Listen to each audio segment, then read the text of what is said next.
La época contemporánea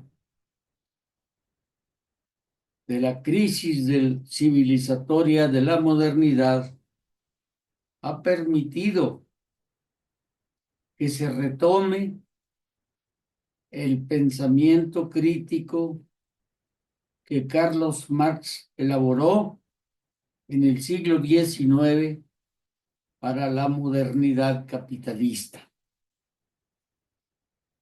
Esto es porque había necesidad de ir al fondo de la raíz del sistema mundo capitalista. Que Dussel, el célebre Enrique Dussel, llevó hasta el origen de la modernidad en la llegada de los europeos a nuestras tierras. De ahí la necesidad de ir al fondo del origen, que son ellos, nuestros pueblos originarios. En Chihuahua, el pueblo, la nación tarahumara, que está aquí conmigo. En Chiapas, los tojolabales. En Oaxaca, 22 pueblos. En Michoacán, los imbatibles tarascos o purépechas, y algunos estados que colindan con la capital de la República Mexicana, que era la antigua Tenochtitlan, donde radicaban los aztecas, que fueron realmente los que han sido historizados como conquista de México un 13 de agosto de 1521, cuando el gran Cuauhtémoc le entrega a Hernán Cortés su puñal y le dice: toma este puñal y mátame con él, porque he sido incapaz de defender a mi pueblo. Eso bastaría para hablar de la dignidad y la grandeza de esos mexicas o aztecas, como indistintamente se les llama por la historiografía contemporánea. Esto es así porque de esa civilización, de los pueblos originarios a los que no conocemos, si acaso de nombre, es donde tiene que arrancar lo que ahora somos. Así es de relevante el conocimiento histórico, sin el cual un pueblo como nosotros no podemos proyectar nada. Durante los siglos de dominación hispánica, en aquella colonia de la Nueva España, esta civilización moderna fue consolidando sus virtudes y defectos. Es muy importante estudiarla, muy importante, porque al fin y al cabo, que aun que no aceptemos el racismo, en esa civilización moderna están la cultura racial consolidada, a tal grado que todavía nos ofendemos con el error de Cristóbal Colón de llamarnos indios, creyendo que había llegado a las Indias. Este antecedente de la cultura de la Nueva España explica cómo culturas como esta de nosotros aquí en Chihuahua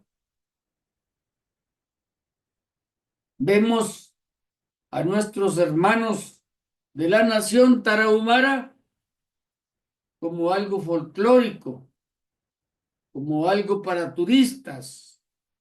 Y claro que no valoramos la dignidad con la que ellos portan su vestimenta. Y los vemos deambular en la ciudad de Chihuahua, capital del estado,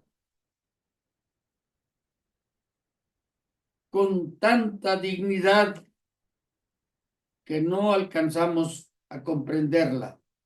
Por eso hoy lo hemos colocado aquí, en la alta Sierra Tarahumara,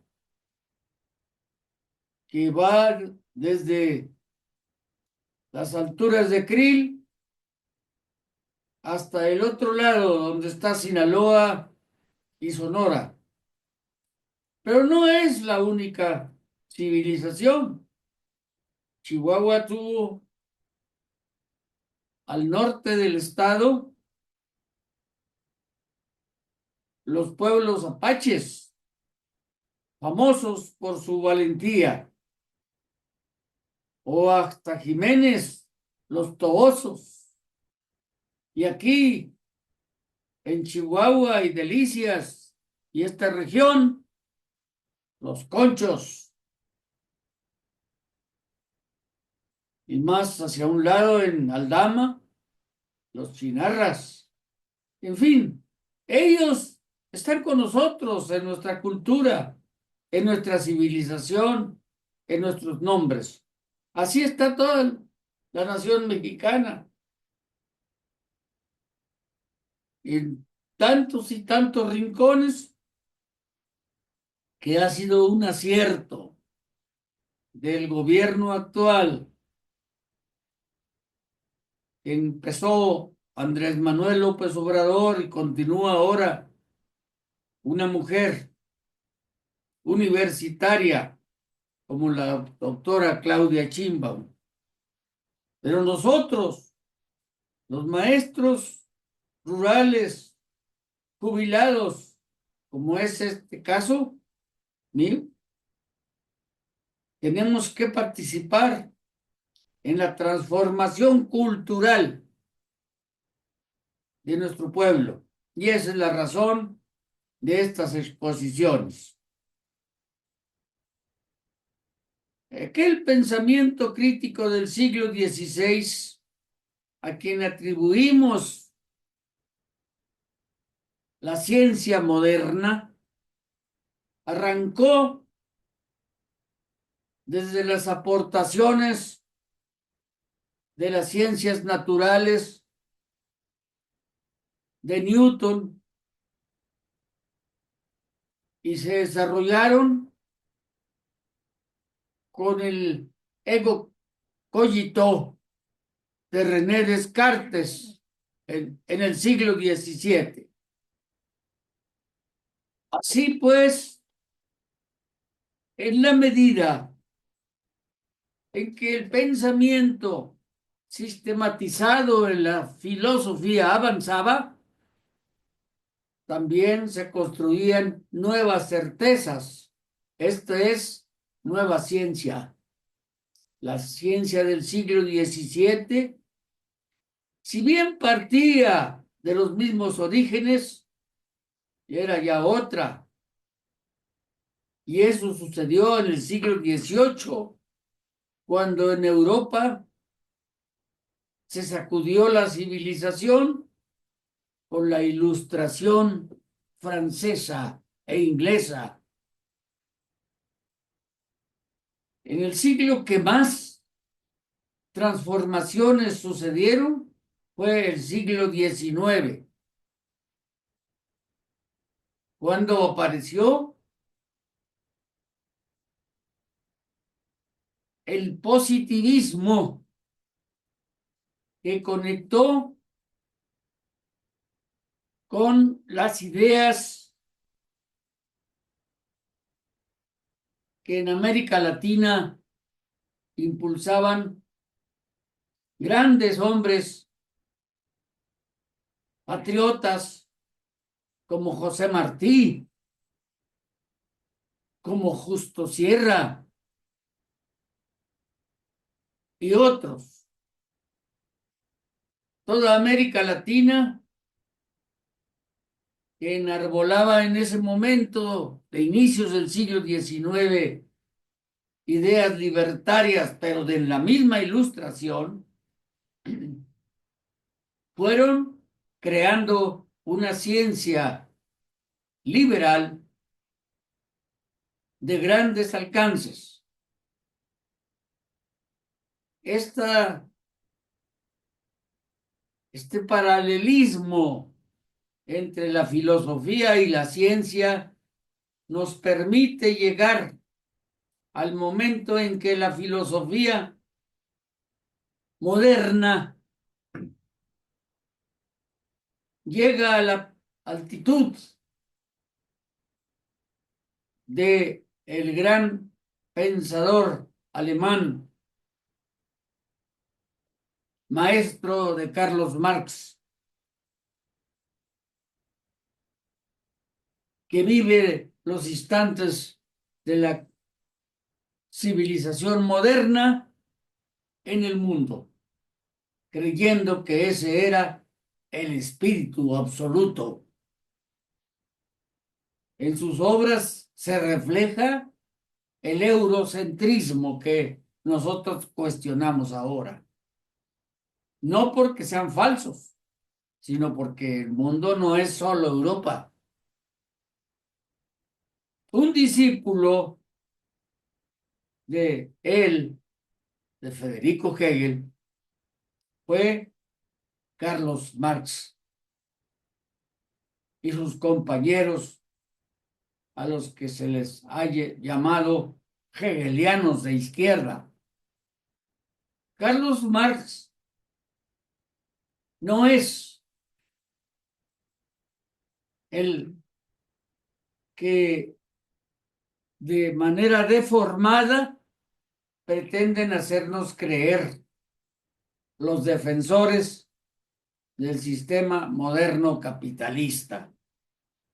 Carlos Marx es el ejemplo, lo menos que es el ejemplo de un verdadero investigador al que hemos tratado de imitar en cuanto a su sentido crítico.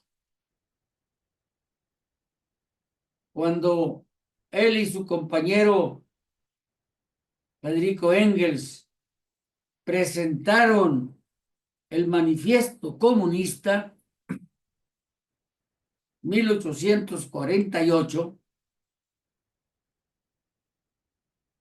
es tan importante y trascendente que los mismos seguidores de Marx no se han dado cuenta. Quizás, ojalá y con estos mensajes puedan al menos debatir que eso ha cambiado. En 1857, 58 y hasta la actualidad, a Carlos Marx se le estudia profusamente, porque el mundo se ha dado cuenta que aquella época y aquella modernidad ha llegado a un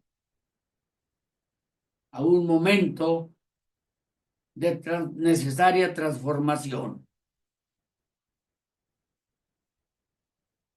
Carlos Marx creó una obra titánica a tal grado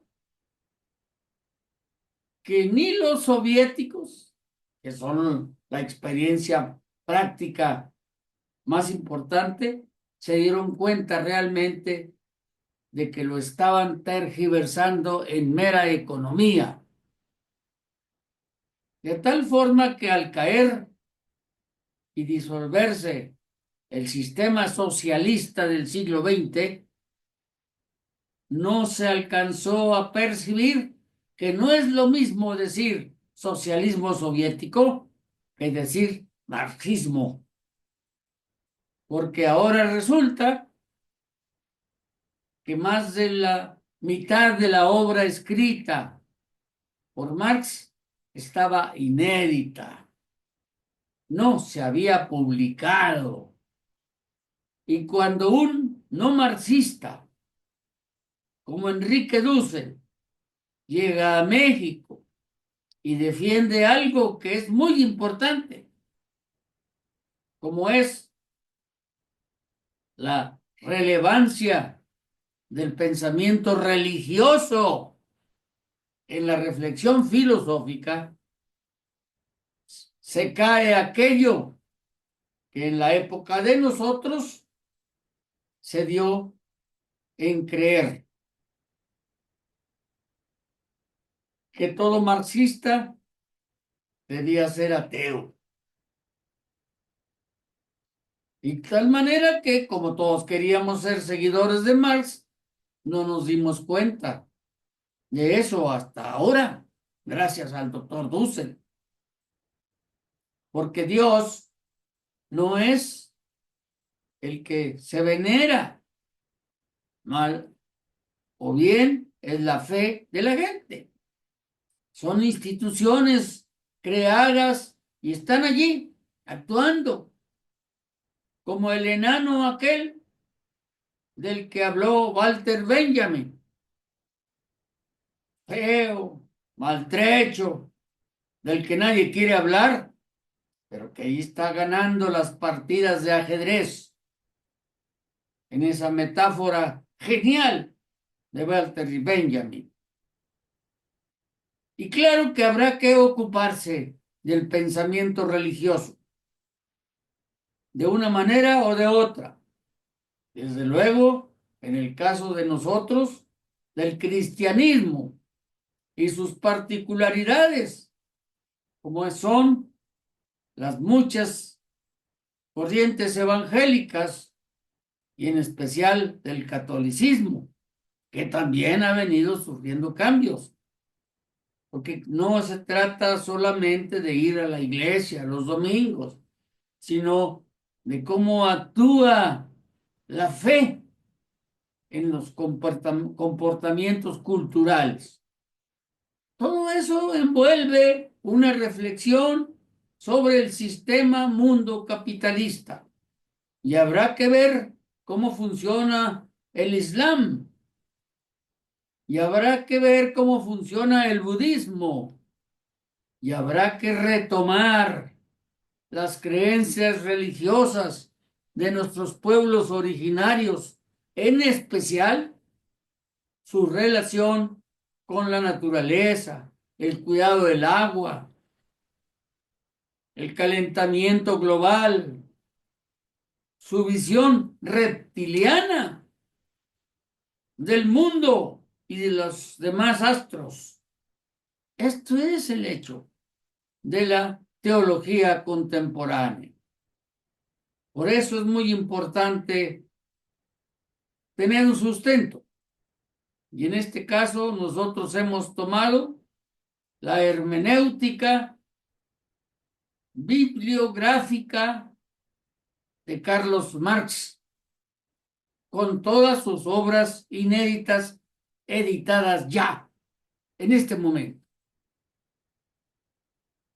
Habrá que comenzar por recorrer todo el largo camino del doctor Enrique Dussel. El 21 de febrero de este año se presentará en la Feria del Libro de la Ciudad de México, en el Palacio de Minería, la obra completa de Enrique Dussel, que rescató a Marx de la tumba donde lo habían dejado los soviéticos en su implosión de 1991. Esto ha repercutido en las ciencias sociales en especial.